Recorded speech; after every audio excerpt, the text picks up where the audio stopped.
I'm Jim Tobin with Carusele, and today as we round out 2018, I want to share with you some predictions for where we think at Carusele influencer marketing is going in 2019. Our first prediction, and this is an important one, is we expect to see a thinning of the influencer marketing herd in 2019. There were some 420 influencer marketing companies created in 2017 alone. That is ridiculous.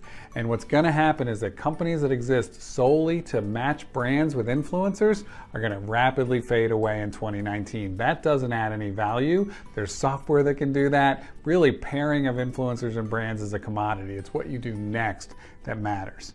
Similarly, there's going to be a thinning of the herd in managers. People are trying to glom onto influencers and make their living by managing influencers. The problem with this is a scaling problem. You're not taking the percentages of multi-million-dollar movie budgets that agents for actors are taking. You're taking a small percentage of relatively small budgets. And there are tens of thousands of influencers out there. And so if you jack the rates, which is what we've seen a lot happening, you're going to see people switching away from managed influencers to unmanaged influencers. And so we'll see a lot of managers drop out of the business in 2019.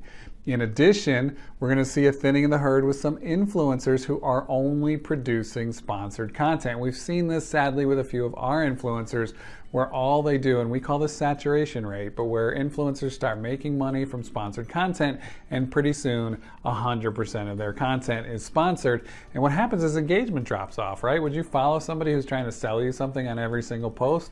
No. So engagement rate drops off, the effectiveness of that influencer drops off regardless of how good their content is, and they fade out. So there's prediction number one, a thinning of the influencer marketing herd in 2019. Prediction number two and prediction number three sort of go together. Budgets will increase rapidly in 2019 for influencer marketing. They've been trending up, and if my experience with social media over the years is any indication, we can expect that to sort of hockey stick up in 2019.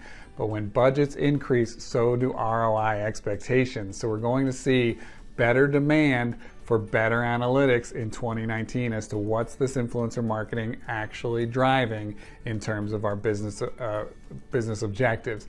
We've seen that there are a lot of these companies pairing influencers with brands that don't have any analytical capabilities at all. Going back to item one, the thinning of the herd, those companies are also going to be in trouble as well. So watch in 2019 for budgets to increase, and right alongside it, ROI expectations will increase as well. Prediction number four for 2019, nano influencers are going to get their day in the sun, and that's going to fade fairly quickly. So the New York Times wrote recently about nano influencers. I think it's partly a response to people using celebrity influencers and seeing both the cost of that and how relatively inefficient it is to use celebrity influencers. So they've moved away from macro influencers and micro influencers all the way down to nano influencers, those with fewer than 10,000 followers. There are some challenges with this though, and it's sort of a get what you pay for thing. Number one, are they smaller influencers because they're not good content producers? Let's remember that influencer marketing is not about reach, it's about inspiring people to take an action they would not otherwise take. There are nano influencers who are great at that and are sort of undiscovered, but if all you're doing in the influencer part is having the influencers post, well then you need scale. And so you're going to have to hire 50 nano influencers to get your reach numbers up, and there probably aren't 50 great undiscovered nano influencers out there to really hit your wagon to, so to speak. And if you want to boost their content with paid, well, you may find that you can't do this on the smaller influencers because they're still on their personal social accounts. So you can't use the handshake tool on Facebook. You can't do that boosting unless you have a business page. And a lot of these smaller influencers have not converted from personal pages to business pages. So there's going to be a lot of racing to nano influencers in the first quarter, and then I think that the trend is going to go by the wayside. Trend number 5 for influencer marketing in 2019 is around social commerce.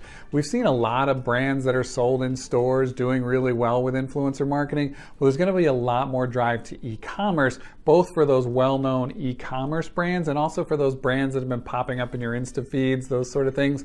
Their expectation is for influencers, will be in 2019, for influencers to drive directly to landing pages and begin to convert. So we're talking about not only tracked links, but we're talking about that ROI, and we're talking about moving people directly into an e-commerce funnel. Now there's some challenges with that. So ordinarily, or often I should say, a social share wants to drive back to a blog post to explain the story in more detail. Well, you don't want to do that because every click kills conversions, right? You're not going to get somebody from a social share to a blog post then to the purchase site. You're going to want to go right from the social share to the purchase site. And so that puts a burden on the landing page to do some of the selling that the influencer would otherwise do. Nevertheless, I expect more and more brands to come to us saying, can you drive the influencer directly to our landing page to drive our sales? And finally, our sixth and final prediction for influencer marketing in 2019 is that media boosting is going to increase. So when you have this content, if you have a way to figure out what the highest performing or best content is, you're going to want to get it in front of people. And so the common ways to do that today are by the handshake tool. So the influencer tags the brand can go in and put money behind that post and boost it. It's okay, it's better than nothing, but there's not a lot of advanced targeting in there. It's one of the reasons we don't use it. The other way that's fairly common is the brands are taking the influencer content and boosting it on their own channels so they can have more control of it. It's okay, but then you're losing a bit of that third-party credibility. We do it where we're boosting from the influencer's own channels with all that advanced targeting and daily optimization. But regardless of how it's done, expect media budgets putting influencer content out there further to increase in 2019 as well. Those are our predictions for 2019 for influencer marketing. What are yours? Let me know in the comments, and we'll talk soon next time on The Spin.